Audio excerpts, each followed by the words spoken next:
Je ne suis pas un opposant. Il n'y a pas d'opposant. Vous ne situez pas dans l'opposition même? Non, non, non, pas du tout. À ma connaissance, d'ailleurs, il n'y a pas d'opposition à la transition. Mais je suis un avocat libre et indépendant. Je ne suis pas obligé d'être d'accord avec tout ce qui se fait. Mais de là à être opposant, non. Puisque mon parti, qui est l'ADEMA, accompagne la transition. Je suis vice-président de l'ADEMA. Et tous les partis politiques, je n'en connais pas au Mali qui se soient déclarés de l'opposition. Nous sommes dans une période de transition. Normalement, ça doit être une période de construction pour aller vers autre chose. Alors, vous êtes l'avocat de Razbat ou encore de Rose Vicher. Il s'agit de cette influenceuse qui est aujourd'hui en détention, notamment sous mandat de dépôt depuis le mois dernier. Ils sont inculpés, entre autres, vos deux clients, pour association de malfaiteurs. Selon vous, il s'agit d'une répression politique. Pour quelle raison? Bon, quand je quittais le Mali, Razbat était poursuivi pour simulation d'infraction. Et Rose, la Vichère, comme on l'appelle communément au Mali, était poursuivie pour offense au chef de l'État. Et ensuite, trouble à l'ordre public, je crois, ou atteinte au crédit de l'État. Ça, c'était les procédures initiées par le procureur de la République en citation directe. Il avait cité Razbat pour le 14 juin, l'audience au fond, placée sous mandat, et Rose pour l'audience du 13 juin, je crois, placée également sous mandat. Et une semaine après, il les a fait poursuivre devant le juge d'instruction pour, maintenant, association de malfaiteurs, offense au chef de l'État pour ce qui concerne Razbat encore, et trouble à l'ordre public, attente au crédit. Pourquoi répression politique selon vous? Mais parce que ce sont des infractions. Le procureur s'est offusqué que j'ai dit que je ne savais pas, je ne connaissais pas la simulation d'infraction. Ce n'était pas une plaisanterie. Il m'a dit au bout de 40 ans, vous ne savez pas ça. Et bien, moi, à Paris, je n'ai jamais connu ça.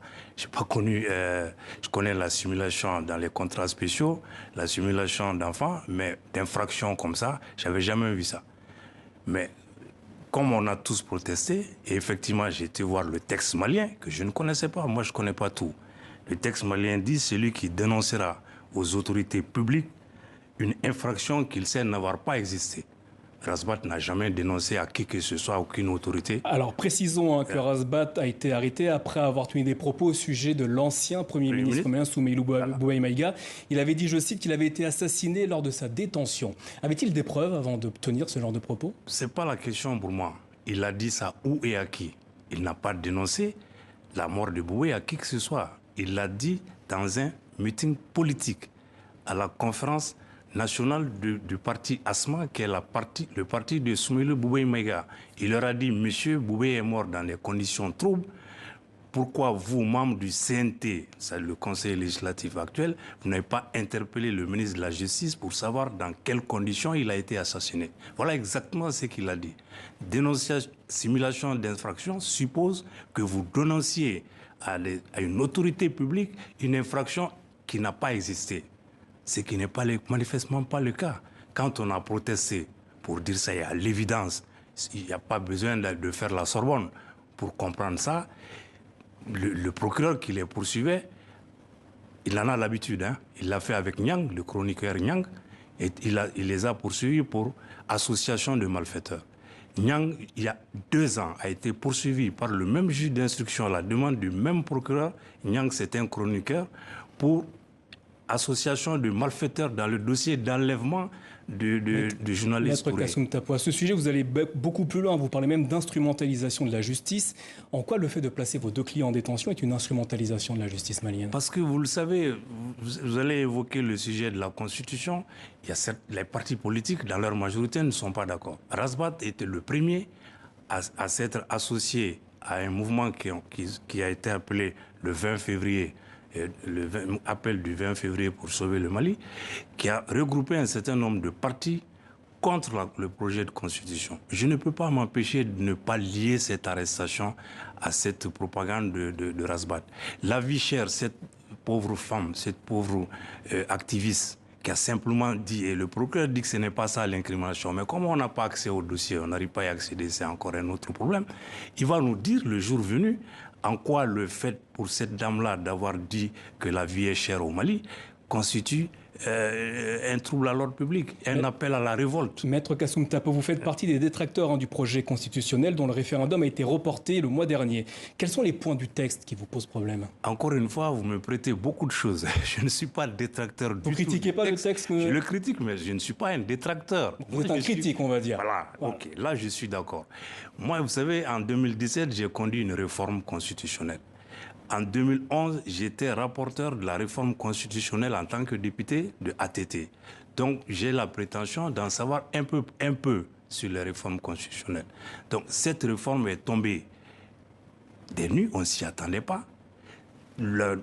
Sous la transition, une nouvelle constitution sous cette transition, alors que la constitution de 92 n'a pas été suspendue, elle n'a pas été abrogée, elle est encore en vigueur. On a entamé en réalité une révision de cette constitution. Ce n'est pas une nouvelle constitution. On a repris la constitution actuelle sur certains points. Quels sont les points qui vous posent problème? Les points, je vous dis, notamment les pouvoirs présidentiels. Ce qu'on avait reproché à 92, à la constitution de 92, c'est d'avoir donné trop de pouvoir au président de la République. Mais là, il a tous les pouvoirs. Il est omnipotent, il n'a plus de Premier ministre. Et le Premier ministre n'a plus aucun pouvoir. Mais il existe d'autres pays en Afrique où le président dispose de l'essentiel des pouvoirs. En quoi est-ce problématique? Oui, mais aujourd'hui, quand vous avez dénoncé la Constitution en vigueur, quand vous avez dénoncé toutes les réformes en disant qu'elles vont renforcer les pouvoirs du président, vous n'allez pas nous proposer une nouvelle Constitution qui renforce les pouvoirs de ce président. Il n'y a pas que ça. Moi, j'ai dit que c'est une loi organique. On a mis dans le pouvoir exécutif l'administration, l'armée, ce qui est du jamais vu. L'armée et l'administration dans le pouvoir exécutif. Ma connaissance, le pouvoir exécutif, c'est le président de la République, le Premier ministre. Là, on a ajouté l'armée et l'administration. Ensuite, le mariage, la définition du mariage dans la Constitution. C'est le mariage, c'est l'union d'une femme et d'un homme dans la Constitution. Ensuite, le délai raisonnable pour rendre des jugements, c'est de la procédure pénale, etc., etc. Maître, selon vous, pourquoi le pouvoir malien devrait-il renoncer à son projet de nouvelle Constitution? Parce que normalement, il faut une légitimité pour faire une nouvelle ou une réforme constitutionnelle. Le président de la République est élu au suffrage universel. Normalement, nous allons vers des élections. Pourquoi est-on pressé d'adopter une nouvelle constitution par quelqu'un qui n'a pas été élu et qui ne passe pas par une autre... Parce que pour la révolution constitutionnelle, il faut une double légitimité. Les représentants du peuple, c'est-à-dire l'Assemblée nationale, notre Cour constitutionnelle a dit qu'actuellement, il n'y a pas d'Assemblée nationale. Donc, normalement, on ne devrait pas pouvoir réviser la Constitution de 92 qui est en vigueur.